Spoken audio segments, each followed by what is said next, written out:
Buenos días. El día de hoy vamos a revisar un poco sobre anatomía del sistema respiratorio. La clase pasada habíamos revisado realmente algunos tips como introductorios a este tema de anatomía, pero también un poco de fisiología respiratoria. Sin embargo, creo que poder revisar un poco más a detalle el funcionamiento de estas estructuras y el funcionamiento del sistema como un todo, pues es importante para poder entender realmente cuál es la principal función del pulmón. Digamos que esta principal función del pulmón está centrada en ese tema del intercambio de gases. Sin embargo, digamos que el intercambio de gases tiene un trasfondo, lo que hace que la función del sistema respiratorio, la principal función, sea la de generar realmente energía o ATP para que nuestras diferentes células y tejidos en el organismo puedan funcionar de la manera adecuada. Quizá un poco más adelante, cuando hablemos del tema de fisiología, podamos entender realmente cómo es este proceso de generación de ATP a través de la respiración. Sin embargo, digamos que para poder lograr esta función que sea de la manera más óptima, hay también una serie de factores dentro de los cuales se encuentran la mecánica pulmonar, por ejemplo, la distribución de los volúmenes pulmonares, la relación ventilación-perfusión, la capacidad de difusión pulmonar e incluso el control de la respiración, que necesitan realmente ser optimizados para poder tener un funcionamiento óptimo de todo este proceso de la respiración. Entonces, digamos que en primer lugar, entender que hay una cantidad de estructuras que conforman ese sistema respiratorio, y parte de estas estructuras, digamos, que se componen o están enmarcadas dentro de lo que significa el concepto de la vía aérea superior y además de eso la vía aérea inferior. En la clase pasada veíamos, digamos que algunos tips como introductorios en donde mencionábamos algunas estructuras y su diferencia anatómica y fisiológica frente a el niño y el adulto. Sin embargo, pues digamos que cabe destacar que durante el proceso de la respiración, como también lo mencionábamos en una clase anterior, digamos que se da gracias a los cambios, digamos que de presión que se producen al interior de la caja torácica o de la cavidad torácica, eh, con relación a esta presión negativa. La presión negativa dentro de la caja torácica o dentro de la cavidad torácica realmente siempre es negativa, pero para que el proceso de la respiración o de la inspiración se dé, pues debe hacerse incluso más negativa para, pues digamos que estar por debajo de esos niveles de presión atmosférica y permitir que realmente el aire ingrese a nuestros pulmones. Contrario pues a lo que sucede durante el proceso de expiración, pues digamos que la presión debe hacerse un poco menos negativa, de tal forma que pueda alcanzar niveles superiores a los de la presión atmosférica, con la intención de que el aire salga por gradiente de presión desde la cavidad torácica hacia afuera. Entonces digamos que este proceso ya lo habíamos entendido inicialmente, pero digamos que es necesario resaltarlo nuevamente aquí para poder entender un poco más adelante cómo es que funcionan estos procesos de inspiración, como lo es en este caso, y la expiración. La inspiración quizás es un proceso que se desarrolla de una forma más activa, ¿sí? Mientras que la expiración es un proceso pasivo que se da también por retroceso elástico del pulmón. En cuanto a las estructuras que componen, digamos que este sistema respiratorio, encontramos, como bien les mencionaba, las estructuras de la vía aérea superior, dentro de las cuales podemos encontrar la nariz, la faringe, posteriormente la laringe, y después de esto vamos a encontrar la tráquea, los pulmones y los bronquios y el asino pulmonar. Entonces digamos que vamos a encontrar también unas clasificaciones entre vía aérea superior y vía aérea inferior, pero también vamos a encontrar algunas clasificaciones que nos orienten un poco más dependiendo del tipo de literatura que estemos revisando en cuanto a vías aéreas extratorácicas o intratorácicas. ¿Listo? En primer lugar, digamos que revisando de manera general estructuras básicas, nos vamos a encontrar con la nariz. La nariz es una estructura rígida, mmm, rígida que está compuesta por cartílago y por hueso, formada también en su tercio superior por los huesos nasales, por el maxilar y en sus dos tercios inferiores por piezas de cartílago. Digamos que voy a mostrarles acá. Perfecto. Quizá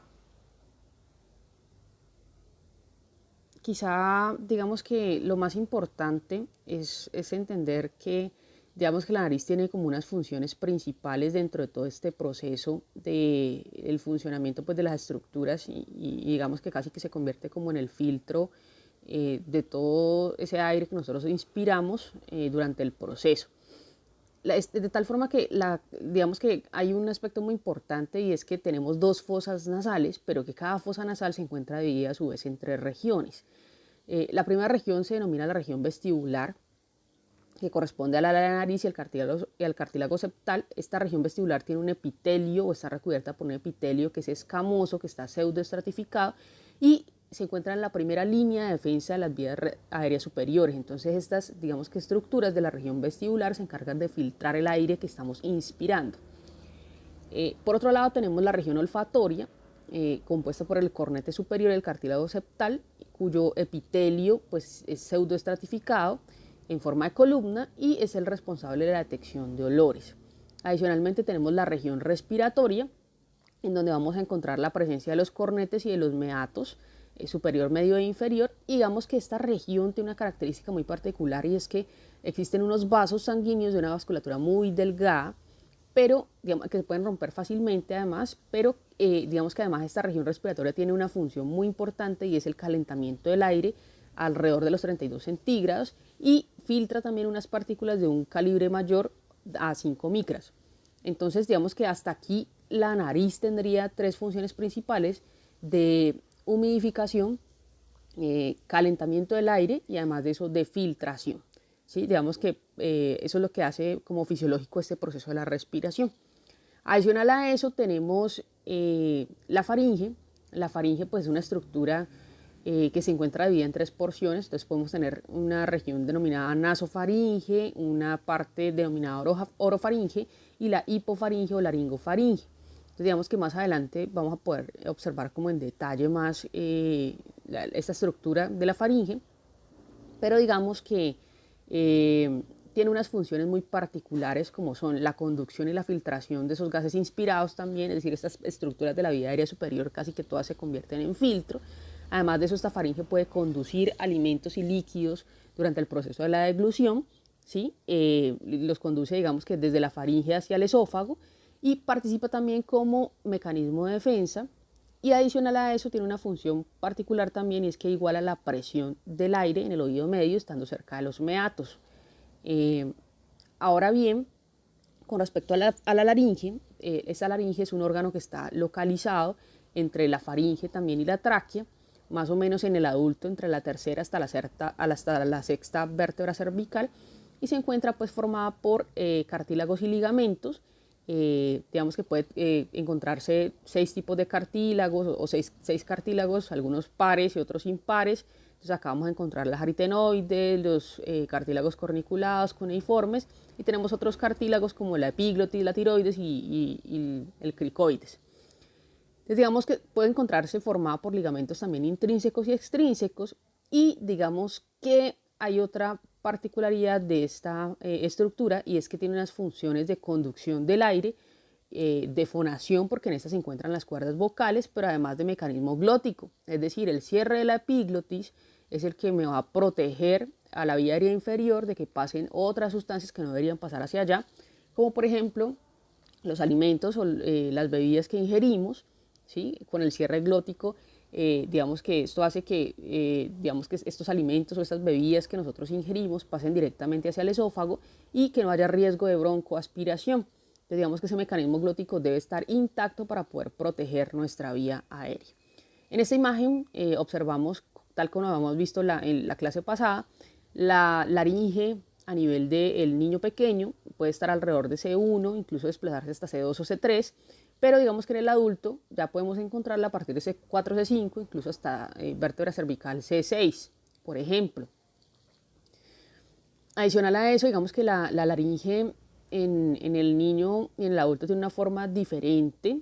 En el niño pequeño tiene una forma cónica, por eso les explicaba que en los niños pequeños, digamos que podemos utilizar tubos orotraqueales sin balón, porque al colocar el tubo orotraqueal a través de esta estructura, pues digamos que nos vamos a encontrar con la posibilidad de que este tubo quede pues realmente un poco ajustado al intentar pasar por aquí, mientras que en el adulto, como lo ven, si el tubo traqueal queda en esta posición, pues voy a tener alrededor la posibilidad de tener como un espacio circundante alrededor del tubo traqueal. Entonces, para eliminar esa fuga alrededor del tubo, yo debo colocar un tubo que tenga un baloncito y que me bloquee realmente esos espacios, evitando pues que haya una fuga excesiva, tener un buen sello de la vía aérea, pero adicional a eso, también evitar que en procesos de reflujo gastroesofágico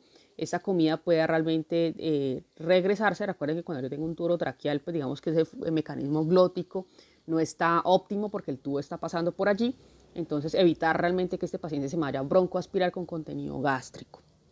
¿Listo? Voy a ahorrar acá.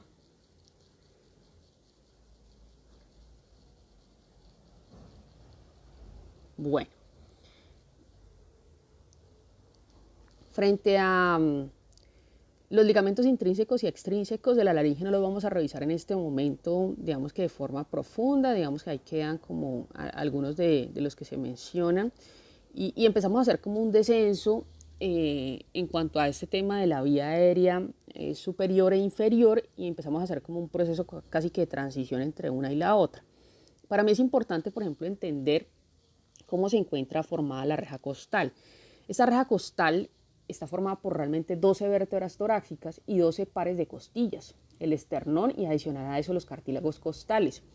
Posteriormente las costillas se vienen a articular con los cuerpos vertebrales y hay que entender que las cabezas de las costillas 1, 10, 11 y 12 se articulan con una sola vértebra, mientras que las demás se articulan con 2 vértebras a través del disco intervertebral.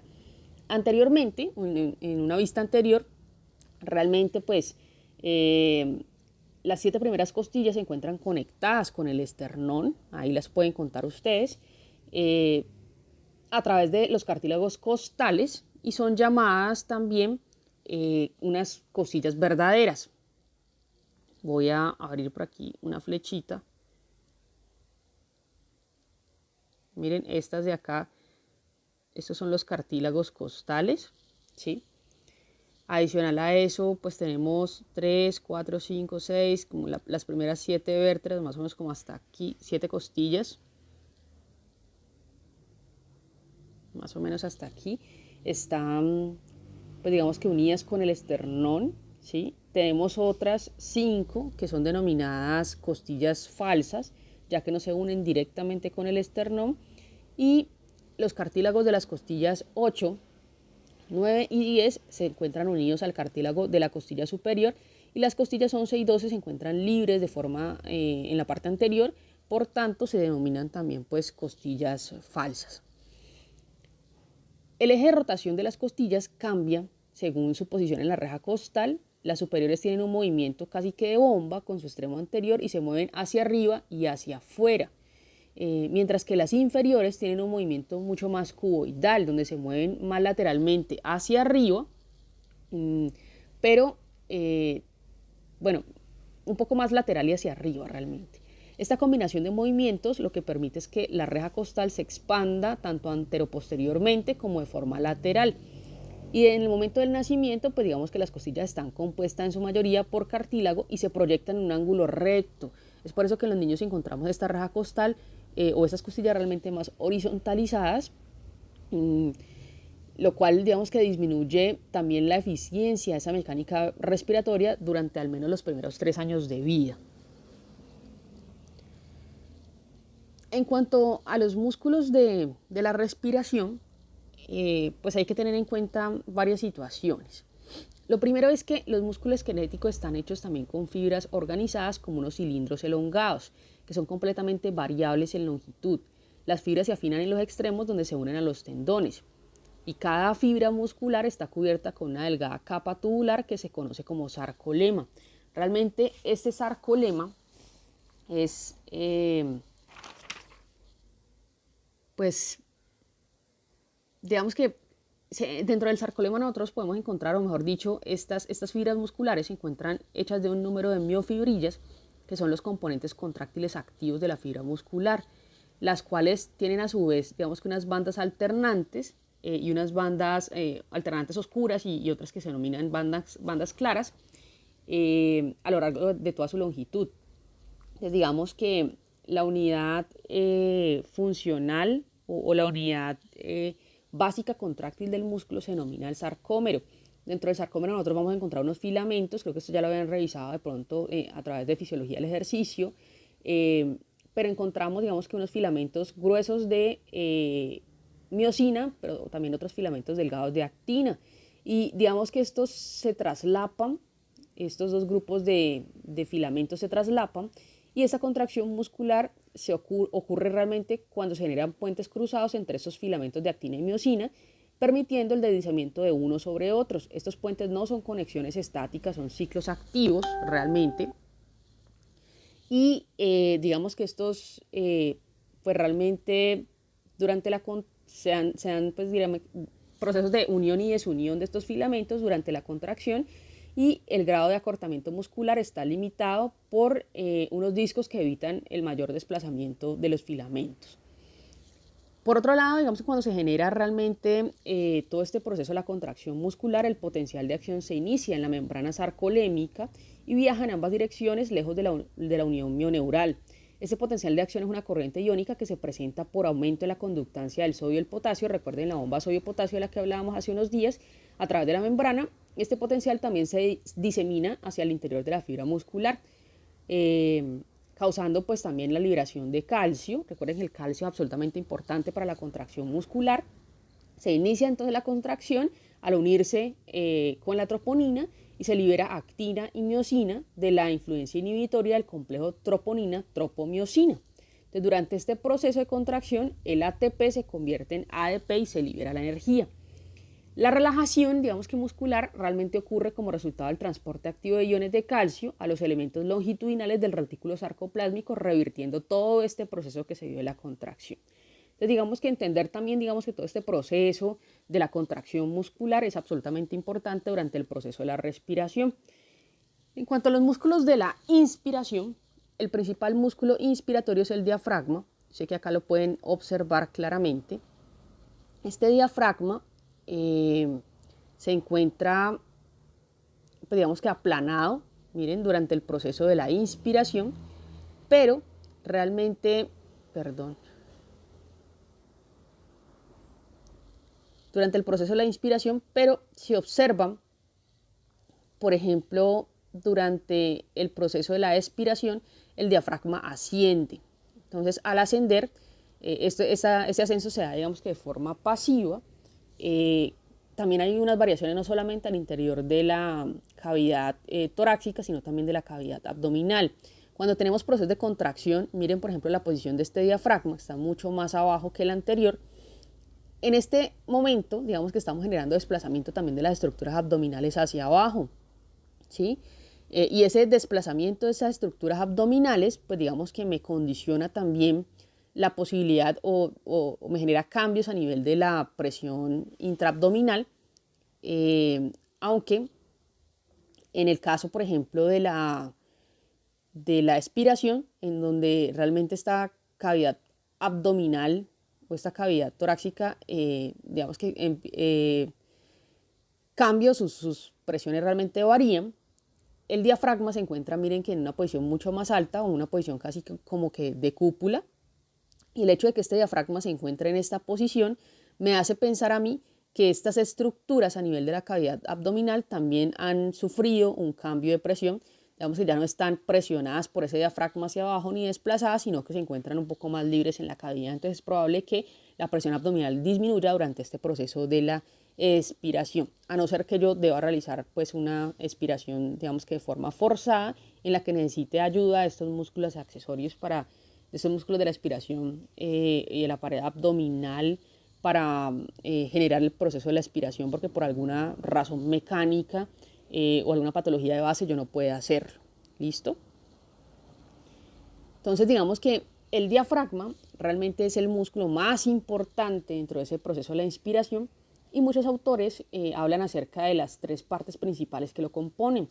un diafragma costal o la porción costal que se origina realmente en el margen costal y se inserta en el tendón central del diafragma, un diafragma crural que se origina principalmente en la columna vertebral y se inserta en el tendón central, y como tal la otra porción sería el tendón central del diafragma en sí mismo. Las fibras de ambas partes musculares se dirigen de forma axial, la parte costal se coloca directamente en la superficie interna de la reja costal, y la estimulación de las fibras costales produce un descenso pues, de la presión pleural e insuflación de los pulmones. Digamos que ya habíamos hablado un poco acerca de los cambios a nivel de la presión abdominal. Esta presión abdominal aumenta y el abdomen realmente es desplazado hacia afuera, igual que la reja costal. La fuerza generada en el diafragma costal es parcialmente transmitida hacia la reja costal a través de las zonas de aposición, o esta zona realmente en la que la parte costal se coloca directamente en la superficie interna de la reja costal, ¿sí?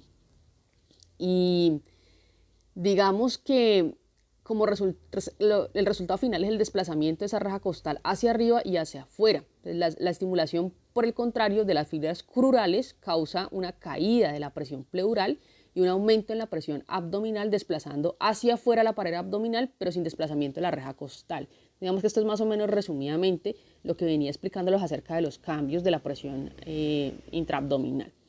En cuanto a los músculos intercostales, tenemos los externos, que en este caso digamos que son los que conectan las costillas adyacentes, se dirigen siempre hacia abajo y hacia adelante, por lo cual su contracción empuja las costillas hacia arriba y adelante, aumentando el diámetro anteroposterior y lateral del tórax. Pero también existen unos músculos accesorios para la inspiración, que pueden ser el serrato, los esternocleidomastoideos y los escalenos. Entonces digamos que estos músculos accesorios tienen realmente una poca función en la respiración normal, pero contribuyen significativamente en los momentos de aumento de los requerimientos ventilatorios, como durante el ejercicio o cuando el paciente cursa con una enfermedad obstructiva del sistema respiratorio. Por esa razón, cuando yo observo a un paciente haciendo uso de músculos accesorios, yo debo sospechar de que este paciente se encuentra, lógicamente, con un proceso de dificultad respiratoria o una patología que le está generando algún tipo de obstrucción. Por tal razón, pues requiere aumento de esos requerimientos ventilatorios. Otros músculos, digamos, que pueden ayudar al proceso de la inspiración también pueden ser los músculos de las alas nasales en la nariz, que ayudan a reducir esa resistencia nasal, y hay otros muy pequeños músculos a nivel de la cabeza y el cuello que ayudan a elevar la primera costilla, y finalmente pues el músculo pectoral mayor también está o influencia este proceso de la inspiración como músculo accesorio, y el cual se usa realmente para estabilizar la reja costal. En cuanto a los músculos de la aspiración, hay que tener en cuenta que la aspiración es un proceso usualmente pasivo, pero cuando aumentan los requerimientos ventilatorios, al igual que los músculos accesorios de la inspiración, pues digamos que la aspiración se convierte en un proceso activo. Entonces tenemos los músculos de la pared abdominal anterior, de la contracción de los rectos abdominales, los oblicuos internos o externos y los músculos abdominales transversos causan aumentos de la presión abdominal y desplazamiento hacia adentro de la pared abdominal anterior, lo cual empuja el diafragma hacia arriba, facilitando la expiración. Y estos músculos pues también se contraen fuertemente con la tos, el vómito e incluso con los procesos de defecación. En cuanto a los músculos intercostales internos, digamos que estos añaden una aspiración activa, empujando las costillas hacia abajo y hacia adentro, y fijan los espacios intercostales, previniendo que se orienten hacia afuera. Estos músculos, pues digamos que pueden activarse durante los procesos activos de la expiración, es decir, cuando el paciente tiene un cuadro de dificultad respiratoria. Por eso es que yo veo al paciente con tirajes intercostales durante los procesos de respiración, cuando cursan realmente con patologías de tipo obstructivo, que pues digamos que sugieran un aumento de los requerimientos ventilatorios. Es por esto que se ven realmente estos tirajes marcados. Ahora bien, con respecto a la pleura, digamos que cada pulmón está cubierto con una membrana serosa, que es como un saco cerrado que se denomina pleura. Entonces, digamos que parte de ella constituye o cubre la superficie pulmonar y las fisuras entre ellos. A esa pleura se le llama o se le denomina pleura visceral, ¿sí? Es como la más interna.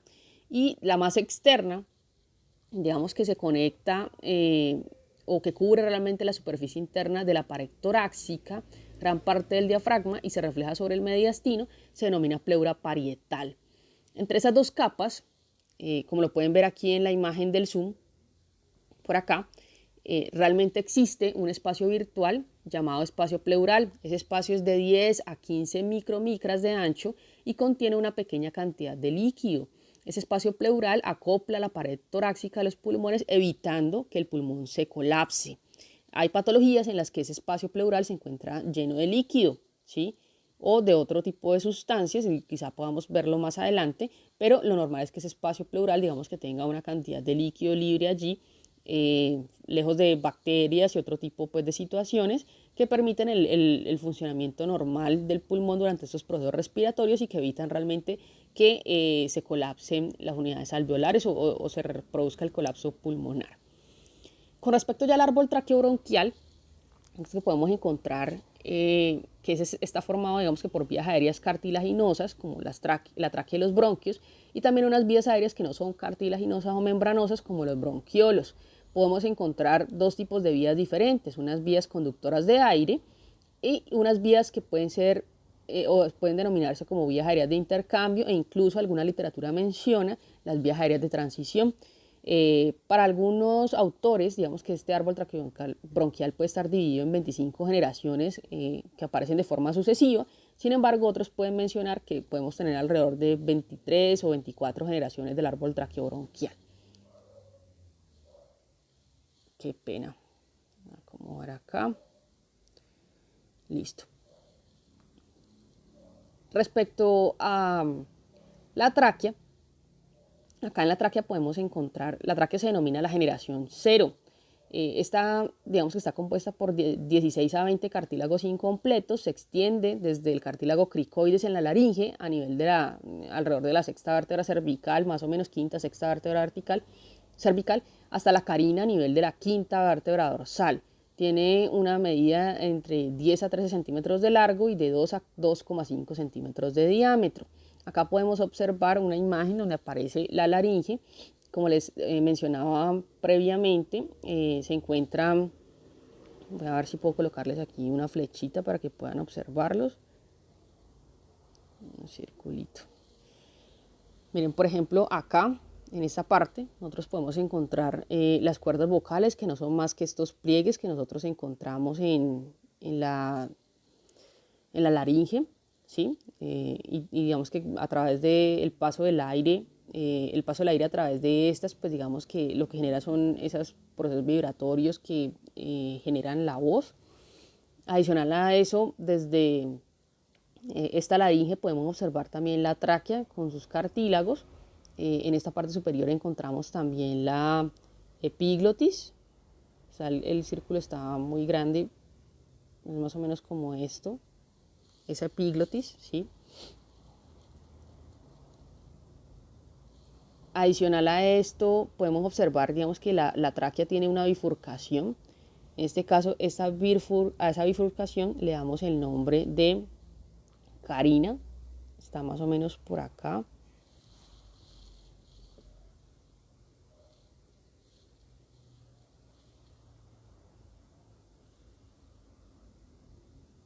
No me deja señalarles allí. Vamos a ver si acá sí. Bueno, realmente esta bifurcación se le denomina carina. Ahí la encuentran señaladita en la imagen. Y la bifurcación de la tráquea da origen a dos bronquios, el bronquio principal derecho y el bronquio principal izquierdo. La tráquea del niño pues realmente es mucho más elástica, por tanto mucho más compresible. Entonces las glándulas mucosas que están presentes en mayor cantidad en los niños con relación al adulto, de hecho se puede decir que son 2 veces más por unidad de superficie de la pared bronquial y proporcionalmente realmente de mayor tamaño. Pueden hipertrofiarse rápidamente como respuesta a la irritación, a la infección o a la inflamación, dando como resultado unas manifestaciones clínicas y funcionales de una obstrucción bronquiopulmonar. Acá observamos, por ejemplo, la bifurcación de la tráquea en los niños y en los adultos. Ustedes pueden observar que hay diferencia en las imágenes, de hecho se notan más como los anillos de los cartílagos traqueales, ¿sí? En el adulto, y de hecho la vía aérea es muchísimo más ancha, la bifurcación hasta los bronquios principales.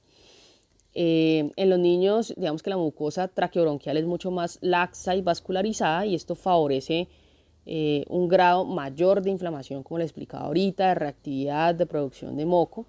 Pues lógicamente a menor luz o a menor tamaño del calibre traqueobronquial, pues hay mucho mayor riesgo de obstrucción. Creo que esto también lo habíamos observado en la sesión anterior.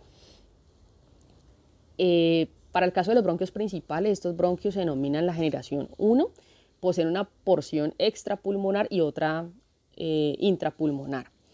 Se dividen realmente en bronquio derecho y bronquio izquierdo y las características respecto a la línea media favorecen la intubación selectiva del bronquio derecho. Como ustedes observan en esta imagen, por ejemplo, ven que hay una mayor angulación hacia el bronquio fuente izquierdo que hacia el derecho. Entonces, cuando los niños broncoaspiran o el adulto también broncoaspira o tenemos cuerpos extraños al interior de la vía aérea en un paciente, es mucho más fácil que estos se desplacen por gravedad hacia el bronquio fuente derecho que hacia el bronquio fuente izquierdo, sobre todo dado por esto por la bifurcación. Los episodios de broncoaspiración de cualquier sustancia, incluso de contenido gástrico, afectan principalmente al pulmón derecho, dada la bifurcación que observamos aquí en la tráquea, esa inclinación que se observa entre estos dos bronquios fuente. Respecto a las generaciones traqueobronquiales, digamos que esta diapositiva resume esas generaciones. Entonces, la generación 2 se denominan bronquios lobares, la generación 3 bronquios segmentarios, la generación de la 4 a la 9 los bronquios subsegmentarios, y ya hay una disminución del número de glándulas mucosas y células caliciformes allí. La generación 10 a la 15 corresponde a los bronquiolos, en donde tenemos glándulas mucosas, células caliciformes y cilios que empiezan a disminuir de forma progresiva y casi ya no existen al llegar a la generación número 15. Y en la generación 16 ya tenemos los bronquiolos terminales. Esto quiere decir que esta generación 16 es la última generación de las vías aéreas de conducción. Miren que hasta aquí no hemos realizado intercambio gaseoso, son solamente vías aéreas de conducción hasta la generación 16. Esta generación 16 o estos bronquiolos terminales contiene unas células claras que son responsables de la producción de moco y incluso de algunas pequeñas cantidades de surfactante, pequeñas cantidades. Más adelante, digamos que podemos observar aquí más claramente en esta imagen esas generaciones traqueobronquiales. Más o menos entre la generación 17 a 19 podemos encontrar los bronquiolos respiratorios, ¿sí? La generación 20 a 24 los conductos alveolares, la generación 25 los sacos alveolares y alrededor de la generación 24 a 25 ya tenemos casi que las últimas generaciones de las vías aéreas. A partir de la generación 17 a la 25 se consideran parte del parénquima pulmonar y se consideran incluso, pues digamos que en el caso de la generación 17 y 19 vías aéreas de transición y a partir de la generación 20, unas generaciones que se denominan casi que asino pulmonar porque es donde se da el intercambio gaseoso. ¿Listo? Frente a los pulmones, pues digamos que ya hemos revisado algunas de las estructuras, pero hay que recordar que se encuentran en la cavidad torácica, tapizados por la pleura parietal y visceral, recubiertos pues por esos dos tipos de pleura. Ya lo hemos mencionado. El pulmón derecho se encuentra dividido por dos fisuras, una fisura oblicua y una fisura horizontal, lo que permite que este se divida en tres lóbulos, como lo observamos aquí en la imagen, mientras que en el caso del pulmón izquierdo solamente hay dos lóbulos que están separados por una fisura oblicua. Eso hace que yo solamente tenga un lóbulo superior, un lóbulo inferior al lado izquierdo. Bueno, frente a este tema del parénquima pulmonar, pues sabemos que los alveolos junto con los sacos y los conductos alveolares forman, digamos que la unidad funcional respiratoria o lobulillo primario también, o asino pulmonar, se conoce con esos tres nombres, donde se realiza el intercambio gaseoso entre la sangre y el pulmón. Y tenemos también una membrana alveolocapilar, que es la que permite realmente este proceso de intercambio y se encuentra formado por tres tipos de células: los neumocitos tipo 1, tipo 2 y tipo 3. Los neumocitos tipo 1 son escamosos o membranosos y son casi que unas células planas sin una función metabólica, que realmente actúan es como de sostén para este árbol traqueobronquial o este sistema respiratorio y contienen una sustancia fundamental citoplasmática. Mientras que los neumocitos tipo 2 son granulosos, son unas células que son gruesas, metabólicamente bastante activas, producen realmente el surfactante pulmonar e intervienen en la reparación de ese epitelio alveolar. Recuerden que el surfactante alveolar es una sustancia que genera tensión al interior del alvéolo y evita realmente que este alvéolo se colapse. En los neumocitos tipo 3 o macrófagos alveolares son células fagocíticas que constituyen realmente un mecanismo depurador de las bacterias a nivel de la vía aérea.